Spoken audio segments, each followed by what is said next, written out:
berkata, ya Rasulullah, di depan ada malaikat Israel mau masuk. Kata Rasulullah, boleh masuk, silakan. Kemudian malaikat Israel mengucapkan salam, dan setelah mengucapkan salam, malaikat Israel menawarkan, ya Rasulullah, aku disuruh oleh Allah untuk mencabut nyawamu atau membiarkan engkau. Dalam riwayat, aku disuruh oleh Allah untuk memberikan pilihan kepadamu, al-baqa' fid dunya, tetap di dunia, atau ar-rafiqal a'la, atau dengan Allah. Nabi Muhammad menjawab, ar-rafiqal a'la, dengan Allah. Kemudian setelah itu Nabi Muhammad berdoa agar umatnya selamat. Setelah ada jaminan umatnya selamat, malaikat Israel, sudahlah, cabut nyawaku kalau memang sudah waktuku. Mulailah Nabi Muhammad dicabut nyawa beliau oleh malaikat Israel. Dan di saat Nabi Muhammad mulai dicabut nyawa beliau oleh malaikat Israel, Nabi Muhammad mengatakan, mahadha, apa ini wahai Israel? Malaikat Israel kemudian menjawab, ya Rasulullah, itu adalah sakaratul maut, itu adalah sakitnya di dalam kematian. Kemudian Nabi Muhammad mengangkat tangannya sambil berucap, la ilaha illallah, inna lil mauti la sakarat, tidak ada Tuhan selain Allah, sungguh di dalam kematian ada sakitnya, sakit kematian, yaitu sakaratul maut. Kemudian Nabi Muhammad memohon, ya Allah, Allahumma khafif alayya sakaratul maut, ya Allah, ringankan sakaratul mautku ini, ya Allah. Dijawab oleh malaikat Israel, ya Rasulullah, itu sudah aku ringankan 70 kali. Nabi Muhammad menoleh, apa malaikat Israel? Sudah kau ringankan 70 kali keringanan? Iya ya Rasulullah, sungguh aku tidak pernah mencabut seorang hamba lebih lembut dari cara mencabut nyawamu. Ini sudah aku ringankan 70 kali. Setelah itu justru Nabi Muhammad menangis, Israel, 70 kali rasanya masih sakit. Iya ya Rasulullah, memang itu sakaratul maut. Lalu bagaimana engkau mencabut umatku, wahai Israel? Allah, yang diingat siapa? Umat. Kalau engkau mencabutku dengan ringan seperti ini masih sakit, bagaimana engkau mencabut umatku, ya Israel? Dijawab oleh malaikat Israel, umatmu manusia biasa, ya aku cabut, ya Rasulullah, begitu saja. Ya sudah, begitu habis. Nabi Muhammad menangis. Tiba-tiba Nabi Muhammad mengangkat tangan dan memohon kepada Allah, Allah, Allah, inna lil mauti la sakarat, la ilaha illallah, inna lil mauti la sakarat, sungguh di dalam kematian ada sakaratul maut. Allahumma khaffif ala ummati sakarat maut, ya Allah, ringankan dari umatku sakaratul maut, wa thaqqil alayya, dan bebankan kepadaku. Sampai tidak sadar doanya Nabi Muhammad seperti itu, thaqqil alayya, itu doa cinta. Seorang ibu yang pernah punya anak tuh, lihat kalau doa Rasulullah ini masih dilakukan. Bagaimana Rasulullah bisa doa begitu? Itu bahasa cinta yang tidak bisa diterjemahkan dengan oleh akal. Seorang ibu kadang-kadang, ibu yang di belakang nih, ibu mau dikasih sakit oleh Allah? Mau, Bu? Ibu jauh sekali. Ibu mau dikasih sakit? Jawabnya tidak mau. Tapi suatu ketika seorang ibu melihat anaknya sakit, ngomong, sudahlah nak, jangan kamu yang sakit, biar ibu yang sakit. Ada atau tidak? Kenapa ngomong begitu? Itu bahasa cinta itu. Tidak rela kalau anak ini sakit, biar aku saja yang sakit. Itu yang dirasakan Rasulullah. Sakaratul maut begitu sakitnya, membayangkan betapa sakitnya umat Nabi Muhammad di saat dicabut nyawa beliau. Maka Rasulullah mengatakan, ya Allah, ringankan sakaratul maut dari umatku, bebankan kepadaku saja, ya Allah. Wala sawfa yu'tika fatarda. Permintaan Nabi Muhammad tidak ditolak oleh Allah, dikabul dan dikabul, wahai Muhammad. Sallu ala Nabi Muhammad. Dan benar, sakaratul maut kita ditahan oleh Rasulullah, ditanggung oleh Rasulullah, sehingga digambarkan oleh Imam Bukhari di saat Nabi Muhammad dicabut nyawa beliau, Siti Aisyah yang ada di situ. Rasulullah berada di pangkuan Siti Aisyah, yang saat itu Siti Aisyah melihat keringat dingin keluar dari kening Rasulullah. Siti Aisyah tidak pernah melihat keringat keluar seperti itu. Bahkan di saat dipegang kepala Rasulullah, panasnya melebihi dari panasnya orang biasa. Setiap kali ada kain dicelupkan di air, ditempelkan di kening Rasulullah langsung mengering. Saat itu Nabi Muhammad mengucapkan kalimat la ilaha illallah innal lil mauti la sakarat.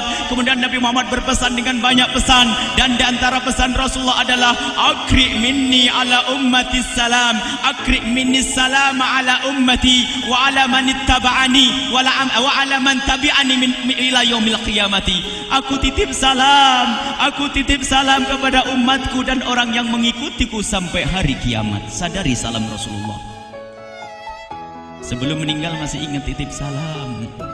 Salam kepada siapa? Bukan salam kepada siapa-siapa, tapi salam kepada kita. Maka mari kita mengucapkan salam kepada Rasulullah, karena Rasulullah sudah salam duluan kepada kita. Mari kita sejenak bersalam kepada Rasulullah dan hadirkan Rasulullah ada di mata kita dan di hati kita. Mari kita bersama-sama mengucapkan salam. Assalamualaikum ya Rasulullah. Assalamualaikum ya Rasulullah. Assalamualaikum ya Habiballah. Assalamualaikum ya Nabi Allah. Rasulullah mengucapkan salam untuk kita. Dan di saat itu Rasulullah keringat dingin keluar, maka oleh Siti Aisyah diusap.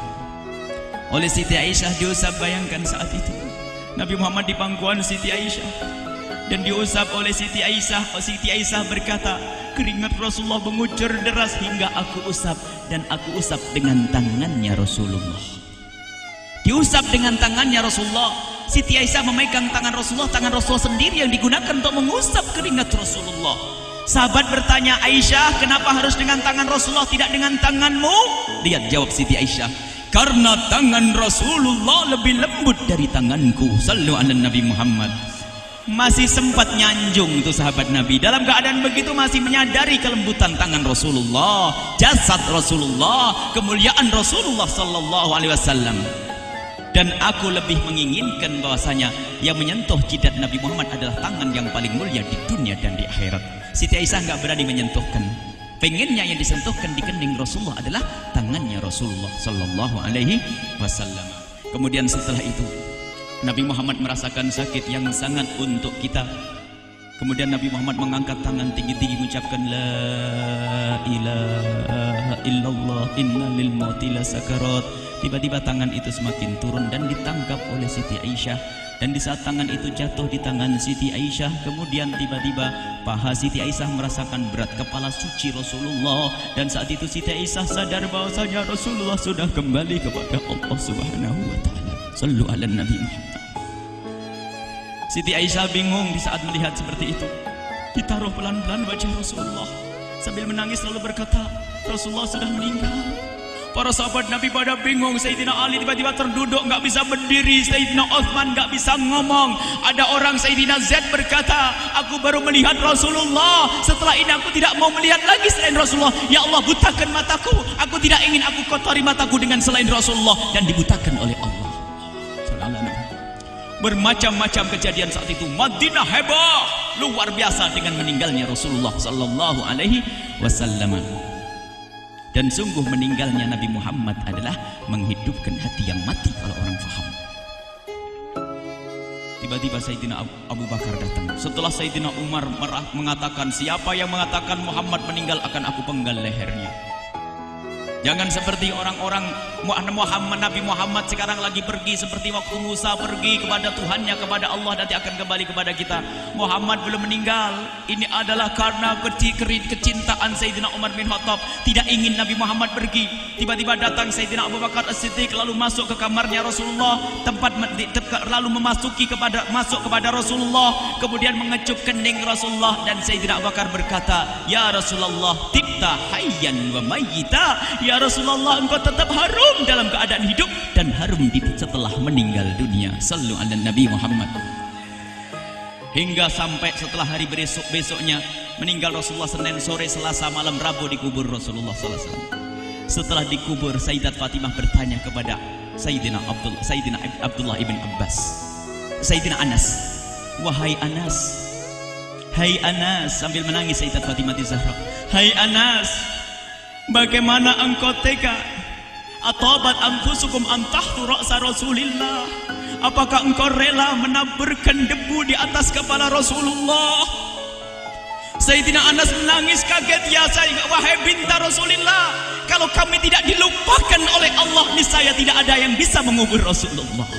Jadi saat itu dilupakan oleh Allah, sehingga mereka tidak menyadari melakukan itu semua. Kalau mereka sadar, tidak akan bisa mengubur Rasulullah sallallahu alaihi wasallam. Ini yang diungkapkan oleh Sayyidina Anas, kalau seandainya kami tidak dilupakan oleh Allah, niscaya kami tidak akan mampu mengubur Rasulullah sallallahu alaihi wasallam. Kami yang hadir di sini, ya Allah, ingin senantiasa hadir di hati kami kekasih-Mu Nabi Muhammad. Maka kami mohon, ya Allah, jadikan kekasih-Mu Nabi Muhammad yang akan, ya Allah, yang akan mendampingi kami kelak saat Kau cabut nyawa kami, seperti yang Kau wahyukan kepada kekasih-Mu Nabi Muhammad. Wa absyiru bil jannati, semua hamba yang beriman akan menyaksikan surga, ya di saat dicabut nyawa mereka. Dan surga, di tempat surga itu yang paling mulia adalah Nabi Muhammad. Maka kami mohon, ya Allah, saat Kau cabut nyawa kami, ya Allah, hadirkan Nabi Muhammad di hati kami, ya Allah. Dan kami mohon, ya Allah, saat di alam barzah nanti, ya Allah, saat yang sangat mengerikan itu, ya Allah, kami mohon hadirkan kekasih-Mu Nabi Muhammad, sehingga kami tidak takut dan gentar lagi dengan malaikat mungkar nakir. Dan ya Allah, kami mohon di saat di padang mahsyar nanti, ya Allah, hadirkan kekasih-Mu Nabi Muhammad. Jadikanlah kekasih-Mu Nabi Muhammad yang akan menemani kami dan akan membonceng kami, membawa kami ke telaga Kausar. Lalu kami diberi air minum dari air telaga Kausar hingga kami tidak akan haus selama-lamanya. Ya Allah, jadikan kekasih-Mu Nabi Muhammad yang akan menemani kami di saat kami menyeberang Siratal Mustaqim hingga kami tidak akan terjerumus ke neraka Jahanam. Dan jadikan kekasih-Mu Nabi Muhammad yang akan kami saksikan setiap saat di surga-Mu, ya Allah. Ya Allah, jadikan kekasih-Mu Nabi Muhammad yang senantiasa, ya Allah, kami lihat kelak di surga. Dan jadikan ucapan kami di akhir hayat kami kelak adalah, ya Allah, adalah kalimat agung dan mulia, La ilaha illallah Muhammadur Rasulullah. La ilaha illallah Muhammadur Rasulullah. La ilaha illallah Muhammadur Rasulullah sallallahu